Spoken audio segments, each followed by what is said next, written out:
Devi can free us from endless round of births and death. हमने सुना है कि जो देवी भागवतम सुनता है वो इस सारे संसार मृत्यु हर चीज़ से मुक्त हो जाता है। हम सारे इस भयंकर कलयुग में फंस गए हैं। वो एक कृष्ण द्वैपायना कौन है?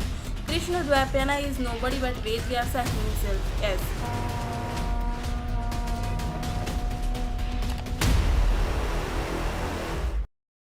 The Naimishavana. Once the munis of six illustrious family gathered in the vana called the Naimishavana. उन मुनियों के बीच एक मुनि है जिनका नाम है सुथा रोमर्षणा। सुथा रोमर्षणा जी ने अपनी सारे विद्य कलाएं सब कृष्ण द्वैपायन जी से प्राप्त किया हुआ है। सुता रोमर्षणा जी जो है उनके जो गुरु है वो कृष्ण द्वैपायना है। बट कृष्ण द्वैपायना कौन है?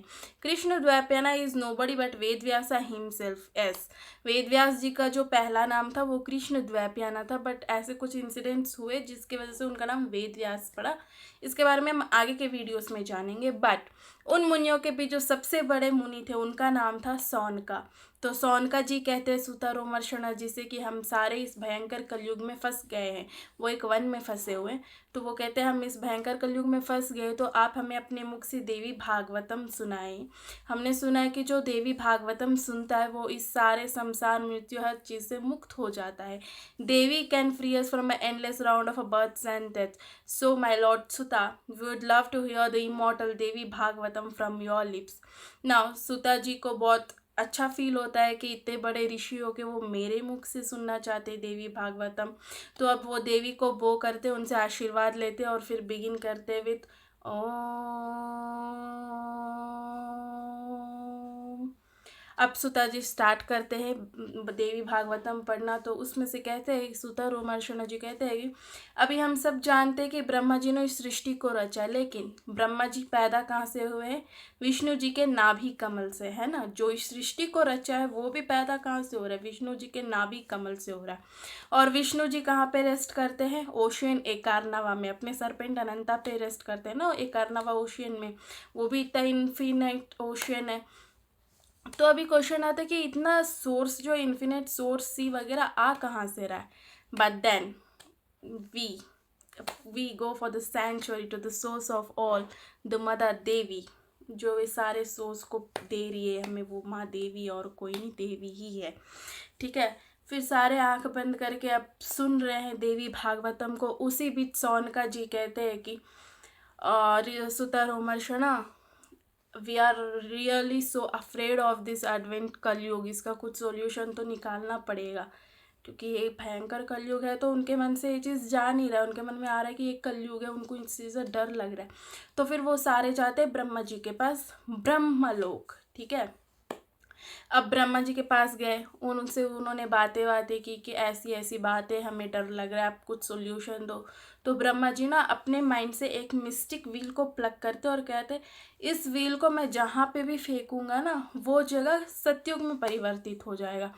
तो जैसे ही वो अपने माइंड से एक मिस्टिक व्हील को प्लग करते और नीचे छोड़ते, वो एक वन में जाके गिरता है जिसका नाम है नाइमिषा वना, जहाँ पे अभी सारे ऋषि फंसे हुए हैं। तो इस वजह से वो अभी देवी भागवतम पढ़ रहे हैं। और वो जगह तब तक सतयुग बना रहेगा जब तक ये कलयुग एंड नहीं हो जाता, और कल की उसके अंदर प्रवेश नहीं कर सकता है, क्योंकि वहाँ पे वरदान मिला है, ब्रह्मा जी ने वरदान दिया है। तो अब सारे फिर से बैठे सुन रहे देवी भागवतम को। उसी बीच सूता जी को वेद व्यास जी के पुत्र के बारे में पता चलता है कि वेद व्यास जी का पुत्र आने वाला है जिनका नाम है सुखदेव। बट ये पुत्र कैसे आएगा वो जानते हैं। तो एक बार वेद व्यास जी जो है अपने आश्रम में बैठे थे near the golden river Saraswati.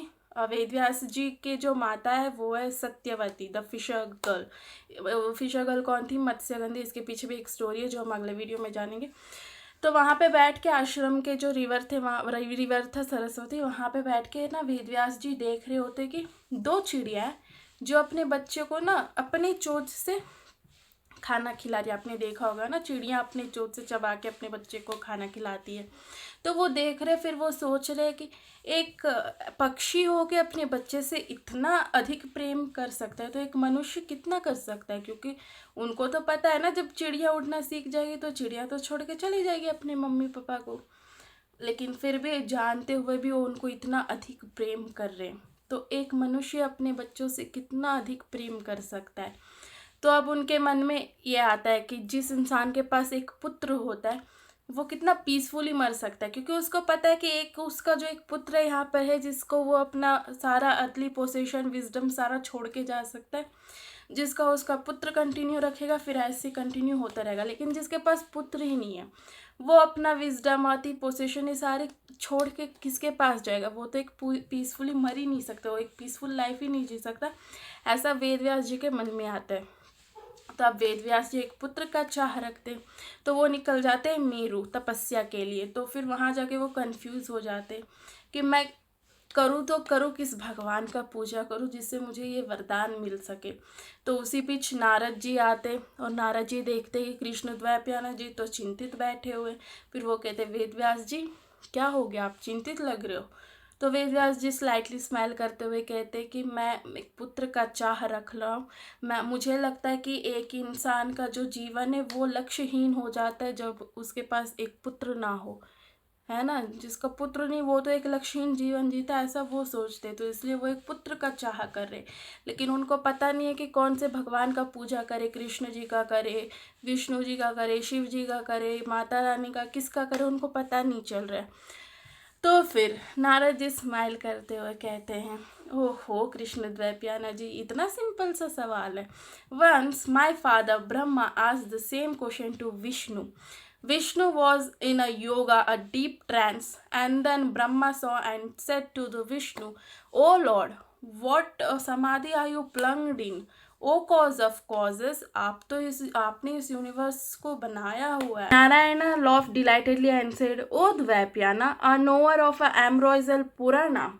Once my father Brahma asked the same question to Vishnu. When Vishnu plunged into a deep yoga, deep trance, Lord amazed Brahma said, O Lord of a universe, what samadhi are you plunged in? O cause of causes, whom do you worship? I, who is the creation of this world, was born from your navel Padmanabha, yet I found you worship someone. By your wish the wind blows, the fire burns, and the sun ranges. But at your worshipping, who is so worthy of your devotion, Narayana? Narayana, with a perfect smile on his face, says, Yes, Brahma, indeed. You create, I preserve, and Rudra destroys. But yet, three of us would be powerless, inert, without Shakti. It is Shakti I worship. It is by her will that I incarnate as a Matsya, Kurma, Narasimha, etc. It is by her will that once my neck was severed, and the horse neck was set upon my neck. It is none other than a Parashakti. It is none I know higher than the Parashakti. It is her I worship, Brahma.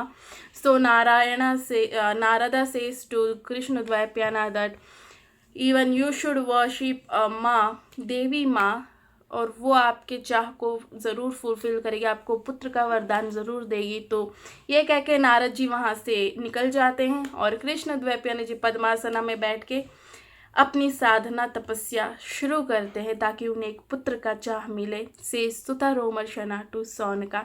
And now second lesson we learn in the next video. इस video से तो आपके मन में एक question आया ही होगा कि विष्णु जी का जो नेक था वो सिवियर्ड हुआ था और उनका नेक हटा के घोड़े का नेक लगाया गया था उनके सर पे। तो इस बारे में हम जानेंगे अगले वीडियो में कि ऐसा क्यों हुआ था, क्यों विष्णु जी का सर जो था कट गया था और हॉर्स का सर लेके विष्णु जी के सर पे लगाया गया था। तो ये हम अगले वीडियो में जानेंगे। तब तक बने रहिए। Please like share subscribe if you like the video. और ऐसे अच्छे वीडियोस, अच्छे स्पिरिचुअल नॉलेज के लिए सब्सक्राइब करें मेरे चैनल को। Thank you.